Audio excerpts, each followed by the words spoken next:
मुरादाबाद में रहने वाले टिंकू की शादी नहीं हो पा रही थी। इसकी कई वजह थी। एक तो टिंकू की लंबाई कम थी और फिर उसके पास कोई अच्छी नौकरी भी नहीं थी। टिंकू की माँ अपने बेटे की शादी को लेकर बहुत परेशान थी। उसने अपने आस पड़ोस की सभी औरतों से कह रखा था कि अगर लड़की मिले तो बताना, लेकिन अभी तक टिंकू के लिए कोई रिश्ता नहीं आया था। टिंकू की माँ एक दिन औरतों के बीच ऑनलाइन मैट्रिमोनी साइट्स के बारे में सुनाई और टिंकू से बोली, टिंकू बेटा, मैंने सुना है कि आजकल ऑनलाइन भी रिश्ते हो जाते हैं। तू अपने लिए ऑनलाइन लड़की क्यों नहीं ढूंढ लेता? अपनी माँ के कहने पर टिंकू ने 3-4 मैट्रिमोनी साइट्स पर अपनी आईडी बना ली और कई लड़कियों को मैसेज भी किया, लेकिन टिंकू के पास किसी लड़की का रिप्लाई नहीं आया।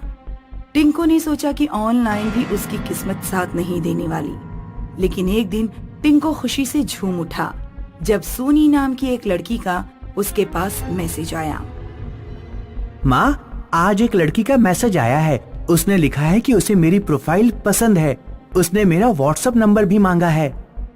तो बेटा, देर किस बात की है? गणेश जी की फोटो के साथ जल्दी से अपना नंबर दे दो। टिंकू ने सोनी नाम की लड़की से व्हाट्सएप पर लंबी बात की। काफी दिनों की बातचीत के बाद भी सोनी ने ना तो प्रोफाइल पिक्चर पर अपनी फोटो लगाई और ना ही अपनी कोई फोटो रिंकू को सेंड की। मम्मी, ये लड़की रामपुर की है। ये बातें तो खूब करती है, लेकिन अपनी शक्ल नहीं दिखा रही है। दिखाएगी बेटा, कुछ लड़कियां शर्मीली होती हैं, थोड़ा धैर्य रखो। एक दिन सोनी का मैसेज आया कि वो टिंकू से मिलना चाहती है। सोनी ने मिलने की जगह का एड्रेस भी सेंड किया और मिलने के लिए रात का समय मांगा। माँ, ये कैसी लड़की है? ये मुझे रात में मिलने के लिए बुला रही है।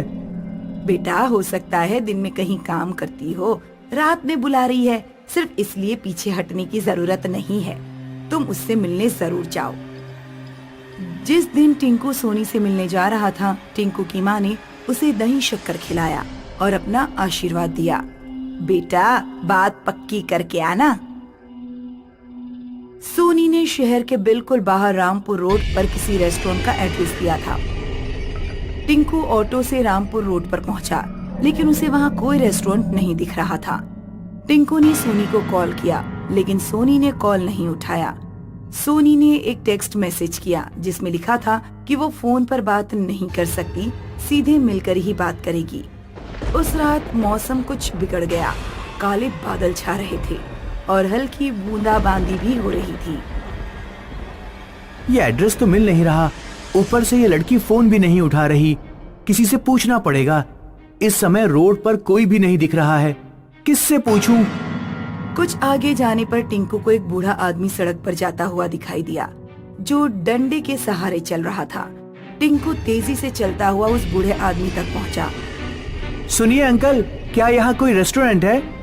बूढ़े आदमी ने जब अपना चेहरा टिंकू की तरफ घुमाया तो टिंकू के रोंगटे खड़े हो गए। बूढ़े आदमी की आंखों के गुल्ले थे ही नहीं। लग रहा था जैसे उसकी आंखें सफेद बर्फ की हैं। बूढ़ा आदमी पागलों की तरह हंसते हुए कहने लगा, मैं तुम्हारा ही इंतजार कर रहा था। आ गए। सोनी तुमसे शादी करना चाहती है। चलो मेरे साथ, चलो चलो। बूढ़े आदमी ने कसकर टिंकू का हाथ पकड़ लिया। छोड़ो मुझे, छोड़ो, मैंने कहा छोड़ो मुझे, छोड़ो। 2-3 बार कहने पर भी जब बूढ़े ने टिंकू का हाथ नहीं छोड़ा तो टिंकू ने जोर से धक्का मारकर बूढ़े को गिरा दिया और वहाँ से भाग निकला। टिंकू लगभग 2-3 किलोमीटर तक दौड़ता ही रहा। वो तब रुका जब किसी लड़की ने उसे पीछे से आवाज दी, सुनो, कहाँ भागे जा रहे हो? टिंकू ने पीछे मुड़कर देखा तो कुछ दूरी पर बिल्कुल बीच रोड पर एक सुंदर लड़की खड़ी थी जो उसे आवाज दे रही थी, यहाँ आओ मेरी तरफ, मैं तुमसे मिलना चाहती हूँ। टिंकू ने देखा कि रोड पर तेज स्पीड में एक ट्रक आ रहा है। लड़की रोड के बीचों बीच खड़ी थी और बिल्कुल भी वहाँ से हट नहीं रही थी। टिंकू चिल्लाया, मैं तुमसे मिलना चाहती हूँ, यहाँ आओ। इससे पहले कि टिंकू लड़की तक पहुँच पाता, टिंकू की आंखों के सामने ट्रक लड़की को कुचलकर चला गया।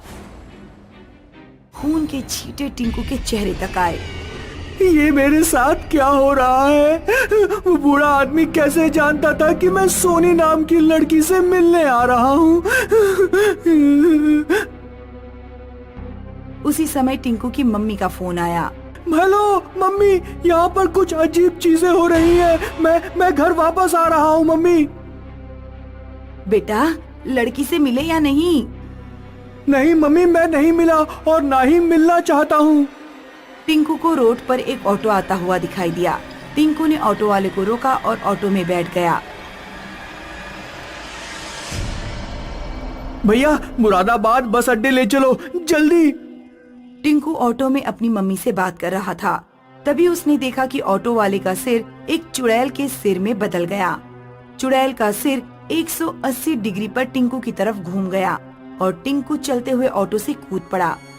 जब टिंकू की आंख खुली तो उसने खुद को हॉस्पिटल में पाया। क्या हुआ था माँ? मैं यहाँ कैसे पहुँचा?